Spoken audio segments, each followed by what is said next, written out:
بسم اللہ الرحمن الرحیم۔ آئندہ ذوالحجہ کا چاند نظر آنے والا ہے، تو لہذا اس تاریخ سے پہلے پہلے وہ مسائل بتا دیے جائیں جو ان 10 تاریخوں میں ہم نے کرنے ہیں، ذوالحجہ کا چاند نظر آنے سے پہلے۔ اس لیے میں نے مناسب سمجھا کہ آج آپ کے سامنے اس کے متعلق کچھ عرض رکھوں۔ سورہ حج آیت نمبر 28 میں اللہ تعالیٰ نے ارشاد فرمایا لِيَشْهَدُوا مَنَافِعَ لَهُمْ، کہ اس منافع کے لیے تم آ جاؤ، حاضر ہو جاؤ۔ منافع کون سا ہے؟ یہ منافع دنیا کا بھی ہے، آخرت کا بھی ہے۔ دنیا کا منافع اللہ تعالیٰ نے رکھا، دیکھو جانور پالتے ہیں، پھر ان 10 دنوں میں بڑے بیچتے ہیں، فروخت کرتے ہیں، کاروبار کرتے ہیں، کوئی لیتا ہے، بیچتا ہے، وپار کرتا ہے، دنیاوی فائدہ بھی ہے۔ اور دینی فائدہ جو ہے وہ یہ ہے کہ جو قربانی کرتے ہیں وہ خریدتے ہیں، اور وہ اعمال جو اللہ نے بتائے وہ کرتے ہیں، وہ دینی فائدہ بھی ہے۔ یعنی اللہ تعالیٰ نے دونوں فائدے یہاں پر جو ہے ذکر فرمایا، اور فرمایا وَيَذْكُرُ اسْمَ اللَّهِ فِي أَيَّامٍ مَّعْلُومَاتٍ، اور پھر اللہ کا ذکر کرو ایام معلومات میں۔ یہاں یہ ایام معلومات، یہ صحابہ کرام نے اس کو کیا سمجھا تھا، اللہ کے رسول صلی اللہ علیہ وسلم نے اس کو کیا سمجھا تھا، وہ احادیث مبارکہ میں ایام معلومات کیا ہے۔ تو صحیح بخاری میں ہی ہے، حدیث نمبر 969 اس سے پہلے امام بخاری نے باب باندھا، اس باب میں وہ فرماتے ہیں وقال ابن عباس، کہ ابن عباس رضی اللہ تعالی عنہ اس آیت مبارکہ کا ذکر کر کے فرماتے تھے۔ کون سی آیت مبارکہ؟ وَيَذْكُرُ اسْمَ اللَّهِ فِي أَيَّامٍ مَّعْلُومَاتٍ، یہ جو آیت ہے یہ پڑھنے کے بعد وہ فرمایا کرتے تھے اس سے مراد یہ ہے ایام العشر، یعنی 10 دن ہیں، وہ عشر کہتے ہیں 10 کو، یعنی ذوالحجہ کے وہ 10 دن ہیں، اس سے مراد جو اللہ کا ذکر کرو، اللہ کے نام کا ذکر کرو ان ایام میں، وہ اس سے مراد یہ بتاتے ہیں۔ اور جو دوسرا ہے بل ایام المعدودات، یہ دوسرا دن بھی ہے، اس سے مراد ایام تشریف ہے، یہ دونوں ایام الگ الگ ہیں۔ تو یہ جو ایام معلومات جو ہے یہ ہے ذوالحجہ کے پہلی تاریخ سے لے کر 10 تاریخ تک۔ تو صحیح بخاری میں ہی ہے حدیث نمبر یہی جو میں نے بتایا آپ کو 669 وہی ابن عباس رضی اللہ تعالی عنہ راوی ہیں۔ تو امام بخاری نے ابن عباس کا جو قول نقل کیا ہے وہ اسی سے کیا ہوا۔ تو عن ابن عباس رضی اللہ تعالی عنہ عن النبی صلی اللہ علیہ وسلم انہ قال، ابن عباس رضی اللہ تعالی عنہ نبی صلی اللہ علیہ وسلم سے روایت بیان کرتے ہیں، فرمایا کہ اللہ کے رسول صلی اللہ علیہ وسلم نے فرمایا مل عمل فی ایام العشر، یعنی ان 10 دنوں میں جو اعمال ہیں، ان 10 دنوں میں پہلی ذوالحج سے لے کر 10 ذوالحج تک جو ان کے اعمال ہیں، افضل منہا فی ہذہ، یعنی باقی تمام سال میں ان اعمال کے برابر کوئی دن نہیں ہے جس میں ان کی فضیلت ہو اعمال کی۔ ان 10 دنوں میں فضیلت ہے ان اعمال کی، بلکہ آگے تو فضیلت کی عظمت بھی ہے اور اللہ کے محبوب اعمال بھی ہیں، آگے آ رہا ہے۔ تو فرمایا منہا فی ہذہ میں قالو، جب اللہ کے رسول صلی اللہ علیہ وسلم فرمایا کہ اس سے افضل کوئی عمل نہیں ہے پورے سال میں یا ان 10 دنوں میں، ان 10 دنوں میں ان سے افضل کوئی عمل اور دوسرا عمل نہیں ہے جو ان میں اعمال صالح کرے گا۔ صحابہ نے قالو کہا ولل جہاد، اللہ کے رسول صلی اللہ علیہ وسلم کیا جہاد بھی اس سے افضل نہیں ہے؟ جہاد تو افضل تر عمل ہے نا، افضل ترین عمل ہے۔ تو اللہ کے رسول صلی اللہ علیہ وسلم نے فرمایا وقال الجہاد، ہاں جہاد بھی، ولل جہاد، اور جہاد بھی جہاد بھی اس سے افضل نہیں ہے. ان 10 دن میں جو آپ اعمال صالح کرو گے یعنی وہ جہاد سے بھی افضل ہے. ہاں ایک جو ہے اللہ لگا دیا مگر رجل خرج یقاتل بنفسه فماله فلم یرجع بشیء. ہاں ایک شخص ایسا ہے جو اپنا مال بھی اور اپنی جان بھی سب کچھ لے کر اللہ کے راستے میں نکل جاتا ہے، پھر واپس کوئی چیز نہیں آتی، نہ اس کا مال واپس آتا ہے نہ خود واپس آتا ہے. یعنی مال بھی اللہ کے راستے میں چلا جاتا ہے، اس کی اپنی جان بھی اللہ کے راستے میں چلی جاتی ہے. اس سے مراد شہید ہی ہوا کہ شہید شہادت کا رتبہ اس سے اوپر ہے، لیکن اس کے علاوہ باقی کوئی عمل ان سے اوپر نہیں ہے جو ان 10 دنوں میں اعمال کیے جائیں. ان اعمال کا اللہ کے ہاں یہ درجہ ہے. تو پھر اسی سے تعلق رکھتی ہوئی ایک اور حدیث ہے، ترمذی میں ہے، حدیث نمبر 3451 3451 حسن سند کے ساتھ حدیث مبارکہ ہے. ان طلحہ ابن عبید اللہ، حضرت ابو طلحہ حضرت طلحہ بن عبداللہ رضی اللہ تعالی عنہ سے روایت ہے، ان النبی صلی اللہ علیہ وسلم. اب دیکھنا ہے یہ اعمال صالح پہلی تاریخ سے شروع ہوتے ہیں. کہاں سے؟ پہلی تاریخ سے ہی شروع ہوتے ہیں. تو پہلی تاریخ چاند دیکھنے سے شروع ہوتی ہے. یہ ویسے یہ تو ہر مہینے کے لیے ہے. تو ابو طلحہ بن عبید اللہ رضی اللہ فرماتے ہیں بے شک نبی صلی اللہ علیہ وسلم کان اذا رأى الہلال، کہ جب ہلال دیکھتے، ہلال کہتے ہیں پہلی تاریخ کے چاند کو، ویسے تو چاند قمر کہتے ہیں لیکن جو پہلی تاریخ کو نظر آتا ہے نا چاند، اس کو چاند نہیں، اس کو ہلال کہتے ہیں. تو اللہ کے رسول صلی اللہ علیہ وسلم جب ہلال یعنی پہلی تاریخ کا چاند جب دیکھتے تو پھر قال، اللہ کے رسول صلی اللہ علیہ وسلم یہ دعا پڑھتے، اللہم احلہ علینا بالامن والایمان والسلامت والاسلام ربی وربک اللہ. یعنی چاند دیکھ کر عمل صالح شروع ہو گئے. یہ چاند دیکھ کر دعا پڑھنے والی اور اللہ کے رسول صلی اللہ علیہ وسلم کی سنت ہے.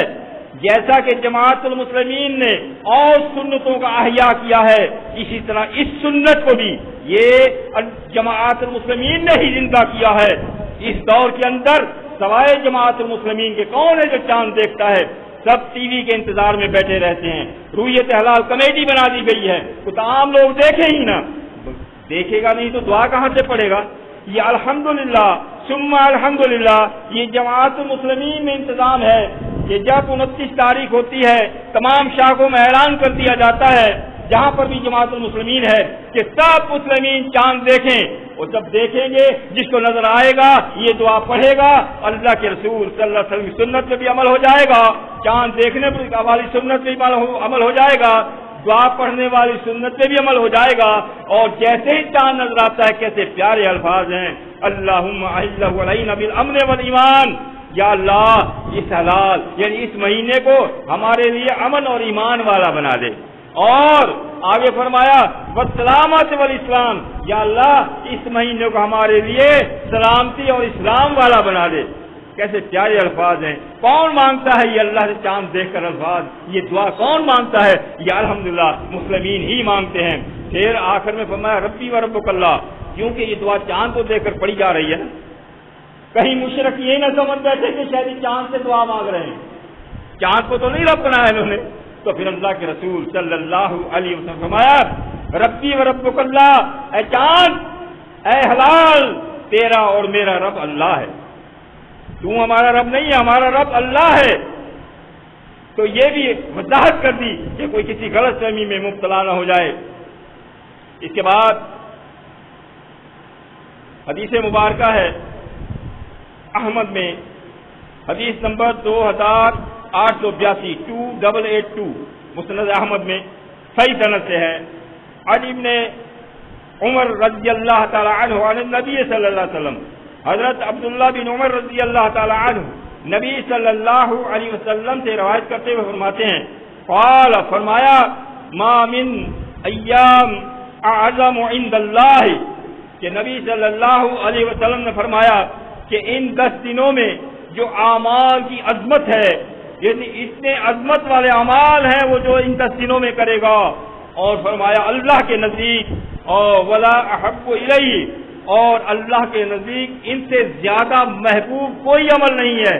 جو ان 10 دنوں میں عمل صالح کرے گا اللہ تعالیٰ کو وہ عمل سب سے عظیم اور سب سے محبوب ہیں اور سب سے افضل اعمال ہیں وہ جو ان 10 دنوں میں کرے گا. من العمل فیہن من هذه الایام العشر، ان 10 دنوں میں جو اعمال صالح کرے گا اللہ تعالیٰ کو وہ اتنے محبوب اعمال ہیں. تو اس لیے اللہ کے رسول صلی اللہ علیہ وسلم فرمایا فاکثروا فیہن، پھر ان 10 دنوں میں اللہ من التحلیل والتکبیر والتحمید، تو ان 10 دنوں میں کثرت کے ساتھ تحلیل تکبیر اور تحمید کیا کرو. کثرت سے، کیسی کثرت سے؟ تحلیل کہتے ہیں لا الہ الا اللہ کو، یعنی لا الہ الا اللہ کثرت سے پڑھا کرو، اور تکبیر کہتے ہیں اللہ کی بڑائی یعنی اللہ اکبر، یہ کثرت سے پڑھا کرو. وہ تمہید، اور تمہید کہتے ہیں اللہ تعالیٰ کی تعریف حمد کو، تو اللہ کی حمد بھی خوب کیا کرو. ان 10 دنوں میں کثرت کے لفظ کثرت ہے، جن میں فَكْثِرُوا کثرت سے کیا کرو. یہ تو صحابہ کرام کیسے کرتے تھے انشاءاللہ آگے بتا رہا ہوں. اللہ تعالیٰ ہمیں ان 10 ایام میں یہ اعمال کرنے کی توفیق عطا فرمائے. وَقُولُوا قَوْلِي هَٰذَا وَاسْتَغْفِرُوا اللَّهَ لِي وَلَكُمْ.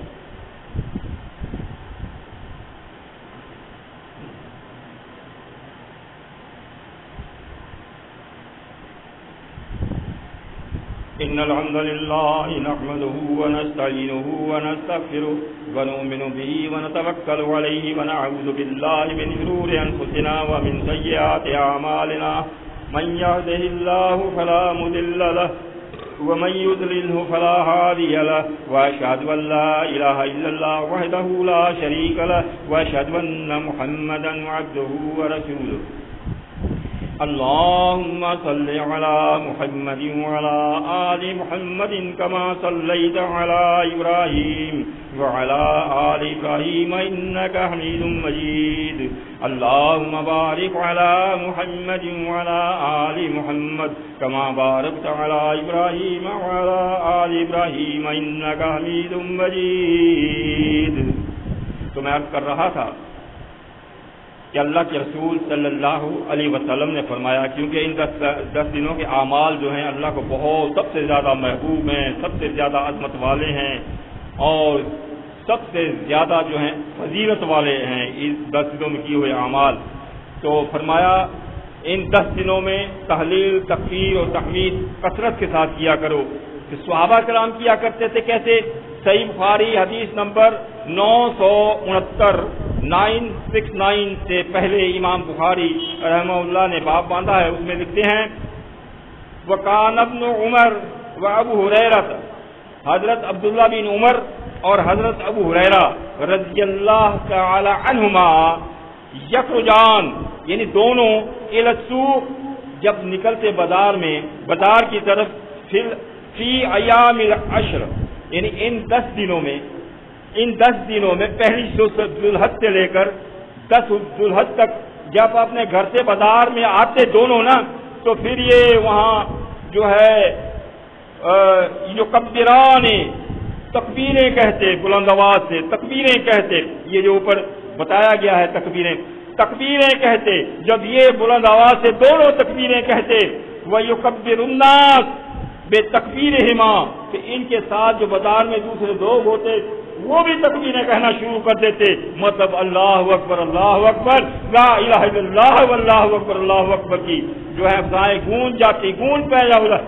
آج اگر بازار میں اس سنت پہ عمل ہو جائے، اس طریقے پہ عمل ہو جائے، دنیا کو معلوم ہو جائے کہ مسلمین کا کوئی تہوار آ رہا ہے، مسلمین کے یہ 10 دن بڑی اہمیت والے ہیں، جس دکان پر جاؤ، جس گلی میں جاؤ، جس بازار میں جاؤ، سب مسلمین کی زبان پر یہی تکبیر و تحلیل ہونا چاہیے تاکہ معلوم ہو یہ 10 دن کیا ہیں.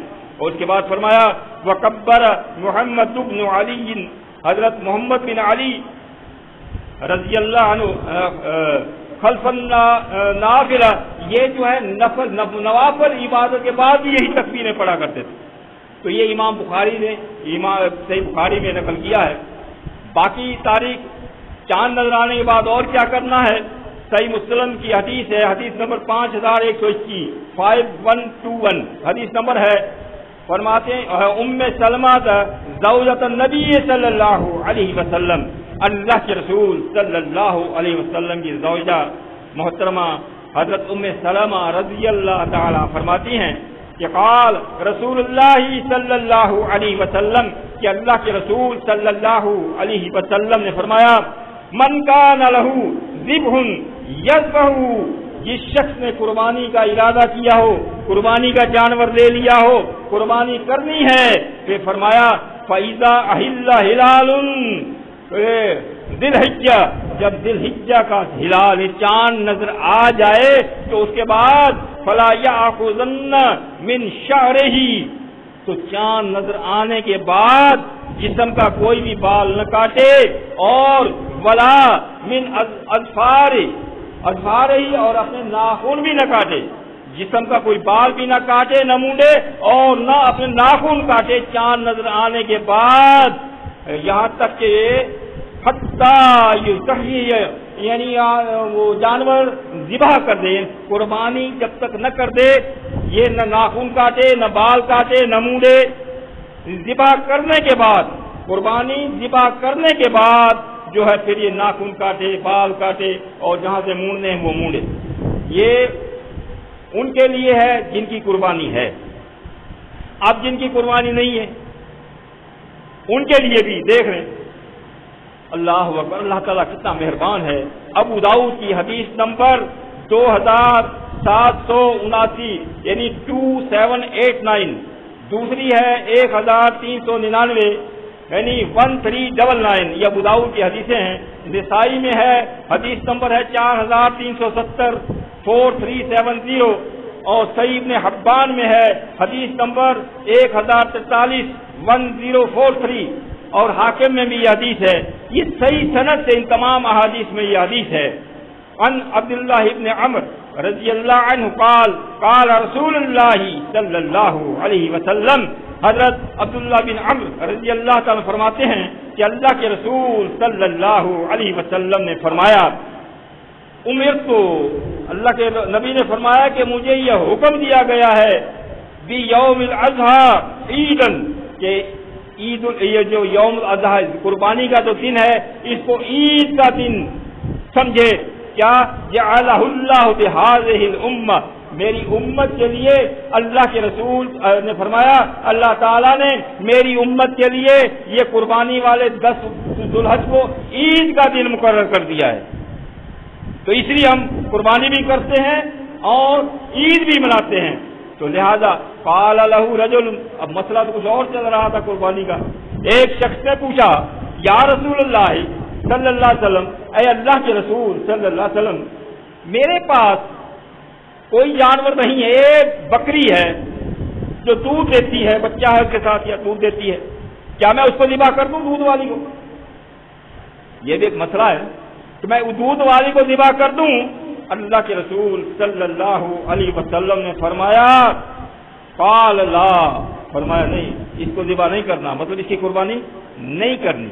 اگر دودھ والی بچے والی بکری ہے تو اس کی قربانی نہیں کرنی، لیکن آپ نے کیا کرنا ہے ولیکن خذ من شعرک، تو آپ نے جو ہے اپنے بال عید کی نماز پڑھنے کے بعد موڑنے، یعنی مسئلہ یہ ہے کہ آپ نے بھی چاند نظر آنے کے بعد یہ کام نہیں کرنے، یہ عید نماز پڑھنے کے بعد اپنے بال جو ہیں وہ کاٹنے ہیں، موڑنے ہیں، جو بھی ہیں، اور وہ اظفارک، اور نماز پڑھنے کے بعد اپنے ناخن کاٹنے ہیں، وَتَقُصُّ شَارِبَكَ، اور نماز پڑھنے کے بعد اپنی مونچھوں کو تراشنا ہے، اور وَتَحْلِيقُ عَانَتَكَ، اور اپنے زیر ناف بال جو وہ موڑنے ہیں، سب کا ذکر آ گیا۔ تو چاند نظر آنے کے بعد یہ سب نہیں کرنے، عید کی جس کے پاس قربانی کی طاقت نہیں، اس سے معلوم ہوا جس کے پاس قربانی کی حیثیت نہیں، اگر وہ بھی چاند نظر آنے کے بعد نہ ناخن کاٹے، نہ مونچھیں کاٹے، نہ بال کاٹے، نہ زیر ناف موڑے، نماز پڑھنے کے بعد عید کی گھر آئے، یہ سب کام کرے، ناخن کاٹے، مونچھیں تراشے، اور اپنے جو ہے ناخن کاٹے، جو ہے زیر ناف موڑ دے، اللہ کے رسول صلی اللہ علیہ وسلم فرمایا فذالک تمام اضحیتک عند اللہ، تو اللہ کے نزدیک آپ کو بھی قربانی کا ثواب مل جائے گا۔ کتنا اجر ہے اللہ کے یہاں۔ دل تو سب کا کرتا ہے نا، ایک کے پاس مالی طاقت نہیں ہے، تو جس کے پاس مالی طاقت نہیں ہے اس پر فرض نہیں ہے، لیکن جس کے پاس طاقت ہے وہ کرے۔ لیکن جس کے پاس طاقت نہیں ہے وہ بھی نا امید نہ ہو اللہ کی رحمت سے، اللہ تعالیٰ اس کو بھی دیکھو کیسے نوازتا ہے، نہ ہوتے ہوئے بھی یہ عمل کر لیے، اس کو بھی قربانی کا ثواب دے دیا اللہ تعالیٰ نے۔ دیکھو اللہ تعالیٰ کتنا غفور رحیم ہے۔ تو یہ اعمال تھے جو 10 تاریخ تک، پہلی سے 10 تک کرنے ہیں، تو ان کو ہم نے چاند، اب تو چاند دیکھنا ہے 29 تاریخ کو، تمام مسلمین چاند دیکھیں اور یہ دعا یاد کریں۔ یہ دعائیں پورے مہینے کے لیے دعا ہے، اس کو یاد کریں اور چاند دیکھنے کے بعد یہ دعا پڑھیں۔ اس سے کیا فائدہ ہوگا؟ 3 فائدے ہوں گے۔ چاند دیکھیں گے، نبی صلی اللہ علیہ وسلم کی سنت پہ عمل ہو جائے گا، چاند دیکھنے والی دعا پڑھیں گے، نبی صلی اللہ علیہ وسلم کی دعا پڑھنے والی سنت پہ عمل ہو جائے گا۔ دعا پڑھنے کے بعد تیسرا فائدہ، اس مہینے میں اللہ تعالیٰ کی سلامتی، خیر، امن، ایمان سب کچھ مانگ لیا، وہ بھی مل گیا۔ تو کتنے فائدے ہیں؟ تو دعا بھی یاد کریں، چاند بھی دیکھیں، اور یہ سب کام آپ سب نے کرنے ہیں۔ آخر میں دعا ہے، اللہ رب کائنات ہم سب کو جو کچھ سنا اس سے عمل کرنے کی توفیق عطا فرمائے۔ یا اللہ ہمارے جو بھائی جس پریشانی میں مبتلا ہیں، مالی جانی جس قسم کی بھی جو پریشانیاں ہیں، یا اللہ تمام پریشانیاں دور فرما۔ یا اللہ جن کے اوپر قرض ہے ان کا قرض ادا کرنے کا کوئی نہ کوئی سبب بنا۔ یا اللہ جو بے روزگار ہیں ان کو پاک روزی عطا کر میرے مالک۔ یا اللہ یہ وہ بھی جس مصیبت میں، پریشانی میں مبتلا ہے، یا اللہ سب کی تمام پریشانیاں دور فرما۔ اس امت کو فرقہ واریت سے نجات دے، یا اللہ اس امت کو سمجھنے کی توفیق عطا فرما۔ یا اللہ دعا کرتے ہیں، تو سب کچھ کر سکتا ہے، ہم دعا کریں تو بدل سکتا ہے، تیرے ہاتھ میں ہے۔ یا اللہ ہم تجھ سے دعا مانگتے ہیں، ان تمام فرقوں کو ایک جماعت المسلمین بنا دے۔ یا اللہ فرقہ واریت کا خاتمہ کر دے۔